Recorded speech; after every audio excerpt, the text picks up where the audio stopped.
Hey everyone, it's James at Amused Bouche. Now, I've started a new series on the channel. It's called Chewing the Fat. If you were to imagine like a podcast, but I couldn't be bothered to set up all the equipment, register it as a podcast on all of the streaming services, then this is essentially it. And basically what it is an opportunity for me to get to speak to people within industry, within the hospitality and food industry, to find out a little bit more about them, but also to find out how the pandemic has affected them. So welcome to the first episode of Chewing the Fat.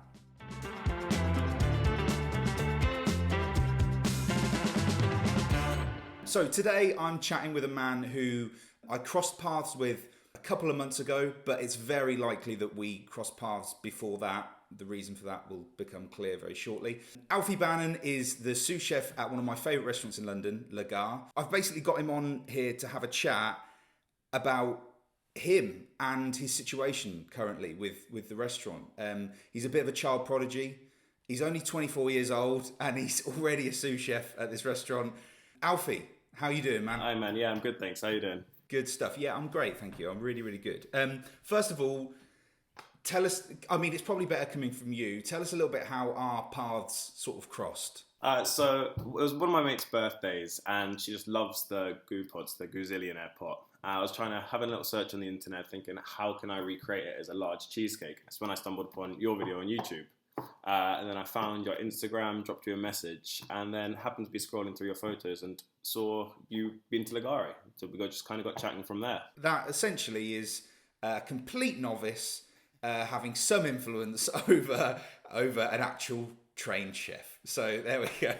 Yeah, in the cooking side, I do well and good, but when it comes to baking, I'm probably as novice as you are. So it was just as much help for me. It was brilliant. Now, obviously, we're going to sort of get to chatting about the pandemic and stuff, but first I sort of wanted to get a bit of a background on you and like where you've come from, what you did, and sort of the situation that you're in now. So if we start off at the beginning, how did you sort of first end up getting into cooking and becoming a chef? Well, according to my mum, I wanted to be a chef since I was a baby. I had a wooden kitchen in my bedroom growing up. So my whole life I kind of been in the kitchen with my mum, helping her out, same with my granny, until I was probably about 11 or 12. My dad had a hotel at the time, and the chef there, he turned around to me one day and said, "Don't become a chef. It's unsociable hours, bad pay, and just pure stress." So that was kind of it for me for about 6-7 years, until a friend of mine's dad, he was running a burger van. He was an ex-St. John chef, so a really, really good guy, really good chef, yeah. I just started up a burger van and needed a little bit of help on weekends. So I started doing that, flipping burgers on the weekends, helping him out. He got me in touch with another guy in street food who was Barbecue Dreams. They were one of the top UK street food traders for a while. They opened up a restaurant not too long ago called Bong Bong's Manila Canteen. Really good Filipino food. Oh, okay. Really, really good Filipino food. Absolute top of their game, those guys. Really good people. And yeah, from that, it just kind of tumbled into working in street food on the weekends. And then as I got older, I started doing a couple of days in the week. Next thing I knew, the owner of the burger van got me in touch with Tim Siaderton, who's the owner of Trulo. And I started from there. Started in the bottom there, worked my way up. Worked at Trulo for about 3.5 years until now I end up at Legare, which again, brilliant Italian restaurant. So I'm mainly Italian trained with a bit of influence from my street food days. But yeah, it's kind of how it happened. It just naturally snowballed. Sorry. How are you pronouncing that? Because I said it. I say Legare. Yeah, so it's Legare. To be honest, until Legare. I started there, I was calling it Legare as well. Okay, so I mean, for all those that listen at the beginning, don't listen to me. Listen to the person who actually works in the restaurant. That's how the restaurant is pronounced. Legare, which is Italian for to bind. So, like a bit of okay. Bringing people together, eating around the table to bind. So it's nice. What is the current situation with the restaurant? So we're shut. We're completely shut at the moment. And when the first lockdown happened, we trialled doing the take-home kits, which I don't think you've seen on our Instagram. Yeah. You know what? To make that quantity of fresh pasta, and to make the quantity to sustain a business of that size, like it hadn't even been open for a year at the time. It just didn't work out. It was not viable. So we just kind of decided to take the loss, cover our wages through furlough, and not have to worry about any supplier costs going forward. I love the restaurant. Thanks, like man. I honestly, like I can't, like we sort of, me and my wife ended up like going to eat there. Man, I mean, it is amazing. Are you like, and obviously like it's been tricky for you, I suppose, because like you started and then all this stuff kicked off. But like, are you enjoying working there? Are you enjoying the food? Are you I enjoying absolutely love it. So the reason I started working there, the head chef, he was one of the guys who trained me at Trullo. He was my sous chef when I started, and we just really got on. He really kind of took me under his wings, always had my back. So when he went open Legare as the head chef, it was a no-brainer. Go help him out, be his sous chef, and really support him. And we look after each other. It's great. The whole team is such a family environment, and the quality of the food that we put out is just, no one slips at any point. The service is just top. I can't fault a single member of staff, and it makes going to work a real joy. Because I think a lot of the time, for people who aren't in the industry and, you know, see things on TV like Hell's Kitchen and things like that, and they think it is just an absolute brutal like affair, like the sense of family, I suppose, within a business. And I mean, you guys are probably quite lucky because it's quite a small place. Yeah. But like to be able to just sort of have them people around you that you can fall on if there's an issue, you know, that must be amazing. Yeah, really, especially when you're doing 16-hour shifts, you know, you want to be around people you trust, people you get on with. And like Jay, the owner, he is an incredible guy. He's really found like really strong people who really care about the business. And it just, like I said, makes going to work a dream. Because especially if you are doing 16 hours, the last thing you want to do is go into work and butt heads with someone. Yeah, I mean, that's what marriage is for. So there are certain elements of that meal that I remember, but I feel like every part of the meal was an element that I remember. Do you know what I mean? Like, I remember having the,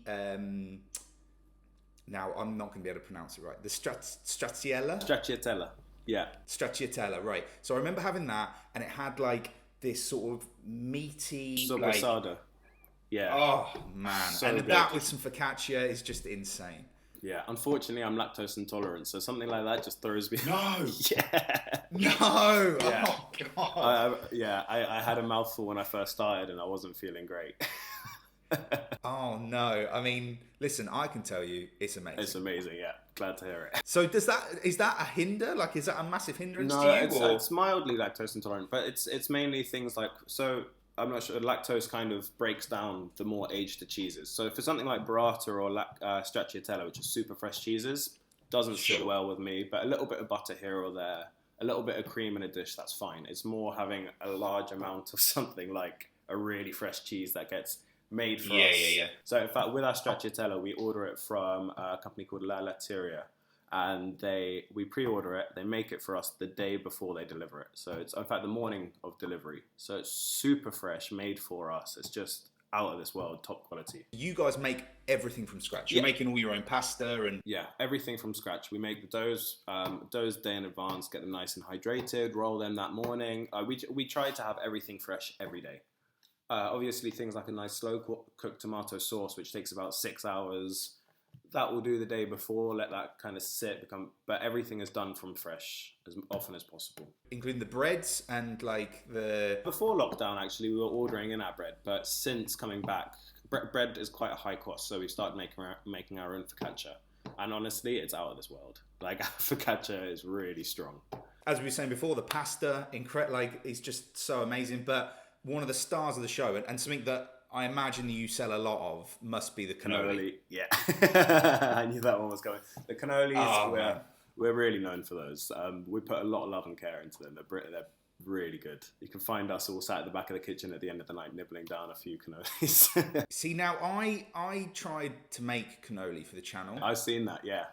And it was hard. Like, it's not an easy feat. Like, to get a real good... crisp, thin shell, you know, it's difficult, man. It's really difficult. They're hard to nail. Like I said, Matt, my head chef, he's brilliant, and he managed to work up a recipe for the dough that is just absolutely spot on. And then we roll it through the pasta machine a couple times, so it's the same thickness every time. We don't have to worry about hand rolling it and kind of uneven thickness. And then it's just that's how we nail them every time. Just really consistent consistent recipe, consistent forming of them. When it comes to the menu, obviously, like, is it quite seasonal for you guys? How has that affected? Because obviously producers and stuff as well have potentially struggled through the pandemic. So how has that affected you guys with your menu? So we've been working the menu structure. So we changed the menu structure mildly. So previously, before coronavirus, we had, I think, 7 starters, 3 pastas, and a couple of desserts. Whereas now we've slimmed down the amount of starters we have on the menu, kept the same amount of pastas, and added a couple of mains, which is nice. We tried to have 1 fish, 1 meat, and then also kept the same amount of desserts. But our menu structure works. We kind of every 3 weeks, every 4 weeks, we look at changing it due to seasonality. We're still as seasonal as we can be. We use suppliers like Natura, who are quite big. So in terms of getting the produce, hasn't been too much of a problem. Their supply chain has stayed pretty solid because they source from a lot of places locally, and also kind of broader European stuff as well. So luckily for us, we haven't been affected yet. But I can see down the line, especially with Brexit now, how it could have an effect on the supply chain, especially, like with the restaurants closing all of a sudden at Christmas, which was, I think, was going to have a massive effect, because a lot of the smaller suppliers, they would have got all this produce in to have a big week of service, the biggest week of trade of the year, and then all of a sudden they've got nowhere to take it. If they're not getting money in, what are they going to be doing with all this produce that they've just lost? Let's go back just a little bit. Yeah. So January, February 2020, where are you? What are you doing? Obviously, this is just before, like, COVID's starting to pick up a little bit and be in the news a little, but where are you? What are you doing? So I was actually at the end of my 3.5-year stint at Trullo. It was my last month there. Before I went to Legare, I had a week off in between, so I was just finishing up there, helping kind of get the new sous chefs in place, kind of easing things over for them before taking a week off and heading over to Legare. It was. So was there like a transition then? Did you have to almost sort of train somebody to take over from you? So there was 2 new sous chefs started as I left. And in that time, my head chef just was kind of really focusing on them and just saying to me, look, you kind of watch over the kitchen while I spend a lot of time with these guys. It meant doing a lot of night shifts at the time, which I was absolutely fine with, just running the pass, spending evenings with them on the pass if they had any questions of kind of what went wrong. But like, they're really well-trained guys, so it wasn't a lot of training really. It was just more being support for them and support for my head chef at the time. It's just kind of felt like really cleansing, just knowing that I was leaving in a comfortable way, help people out. Yeah. Not leaving anyone in the lurch. No, exactly. Like, that's the last thing I would want to do. After the amount of time and effort they put into me, I would never want to leave them in a bad position. Last year, 2020, was supposed to be Trullo's 10-year anniversary. So they had 10 events lined up throughout the year to celebrate with different people. I think they're supposed to have Jamie Oliver coming in for one. A few. Oh, wow. Yeah, because Jamie Oliver trained the owner of Trullo, so there's a few connections there. But I managed to hit the one and only one that actually happened, was the press event in the beginning of January, which I can hands down say was the best service of my life. Just really? Yeah, it was me and one of the other chefs who'd been there from the day I'd started. We were bringing out loads of small plates. There was loads of press people going on. It was just one of those really buzzy, fun nights. And for me, that was just it was a really nice way to end my career there. To leave with that memory, I suppose. Yeah, exactly. Such an amazing we thing. all hung around after, had a few bottles of wine. It was just, it was a good time. I had really good memories of Trullo. When did you start at Legare? What date? So, I think February, it was like February 6th or something like that. I want to say February 9th was my first day.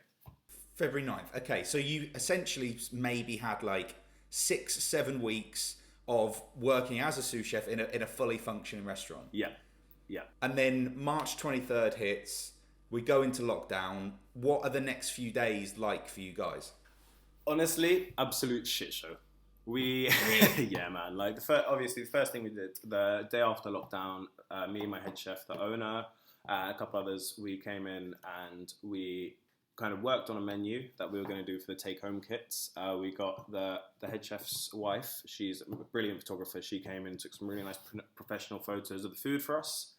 And then after that was a go. Like the next day, we opened up we were doing takeaway sandwiches and takeaway pasta kits. So we were like with our lovely focaccia, we were doing porchetta and aioli with like watercress, goat's curd with braised purple sprouting broccoli sandwiches, which just really... You're killing me. You're absolutely killing me. It's only half 10 in the morning when we're filming this, and it's killing, just hearing that is making me salivate. Then it was just the rolling the pasta and the quantities of the pasta. Honestly, man, we weren't expecting to do as many as we were, but really? It was good. It was a great thing, but we just couldn't sustain it. We were rolling pasta to order in the middle of like 7 o'clock at night because we just had so many people coming in and trying to pick up pasta. It kind of broke us all a little bit. Lockdown ended. Eat Out to Help Out came in. Did you guys? I mean, I mean, I know that when I went, you guys were busy, but then obviously restrictions were put in place, as in like the amount of people you could have in the restaurant, etc., etc. Was it worth doing? Do you know what I mean? Like, as in, like, so obviously you were getting the payment out from the government, but like, how did it work? So in terms of Eat Out to Help Out, so we're closed on Mondays, so for us that was a no-go. So on Tuesdays, Wednesdays, we were really busy. We opened for Tuesday dinner, Wednesday lunch and dinner, and we're as busy as we could be for both of them. It was really good for us, but the Eat Out to Help Out scheme did mean people were spending less per head than they usually would on a usual meal. The flip side of it was that it meant more people who wouldn't have heard of the restaurant or wouldn't even thought of coming to the restaurant found us. They came and experienced Legare for the first time, and we had quite a few repeat customers that had eaten with us for the first time at Eat Out to Help Out. And was that just purely on the fact that you were advertising under Eat Out to Help Out, or was it because people would be searching it on the website, where can I eat, and get the deal type thing? I think it's a bit of a combination. Like we were pushing out Eat Out to Help Out on our social medias, but I think what Eat Out to Help Out really allowed people to do was kind of experiment more. When you're going out for a weekly dinner or twice a week or once every 2 weeks for dinner and spending X amount of money, you're less likely to go to somewhere you haven't been before if you're less experimental. Whereas if you're going to be spending £10 on a soft drink, a starter and a main, you're more likely to try somewhere new. So I think that had a big part to play in it. And I think that really helped a lot of smaller businesses boost their kind of customer base. What do you do out of work? To try and relax, to try and have some fun, what is it that you do sort of out of work? A lot of the time I'll be going out for dinner. I'll be just seeing my friends. When you work so many hours, the first thing you want to do is see the people you can't see all the time. All my friends from Crouch End where I've grown up. And go out for dinners. Me and my head chef, we go out for dinner. We go out for lunch quite often on a Sunday or a Monday. Spend a lot of time in the pub, to be honest. Kind of it's just normal everyday things, And if I do have a bit of downtime at home where I just not feeling up for going out, I'll spend a lot of time reading cookbooks, watching a bit of telly. Nothing wildly exciting. I think a lot of people have hobbies, whereas my job is my hobby. When you go out, when you and your head chef go out and have lunch or dinner somewhere, are you like super judgmental? No, not at all. We're not those guys. The place we frequent most would be Songquay in Dalston. It's a little Vietnamese place. Really, it's been there for years, and we just go have a big bowl of pho, a load of different starters like soft shell crab, a couple of Saigon beers. Like we're not out there to judge other restaurants. We're just out there to have a nice time, get a little bit pissed. First lockdown. One of the big things that came out of the first lockdown was banana bread. People absolutely loved it. Yeah. Not for me. I despise it. Sickening. Bananas, not for me. What would be your go-to thing that you would want to cook for yourself to give yourself a bit of joy? I've been really enjoying just cooking a different thing every day. I'm here with my family, so I've been, making big meals for everyone. I think that's something you struggle with when you live by yourself, is trying to keep it creative and trying to do something different when you have to buy X amount of tomatoes in the shop. You don't want them 2 days in a row. But this time around, I tried making croissants the other day for the first time. I made a really beautiful beetroot and squash soup. Just trying to keep things fresh, use as much different flavors as I can. Well, listen, thank you so much, man, for having a chat with me today. Fingers crossed, the next time that we'll be able to see each other, we'll be out of lockdown, and I want to come and we'll try and cook something together, and we'll film it, and hopefully it'll work. Yeah, it'll work for you. It'll work for you, definitely. For me, who knows? Maybe we'll get you on cannolis, show you how they're done. Oh man, let's do that. Let's do that. Alfie Bahnan, thank you so much, man. Brilliant. No worries, man. Thank you.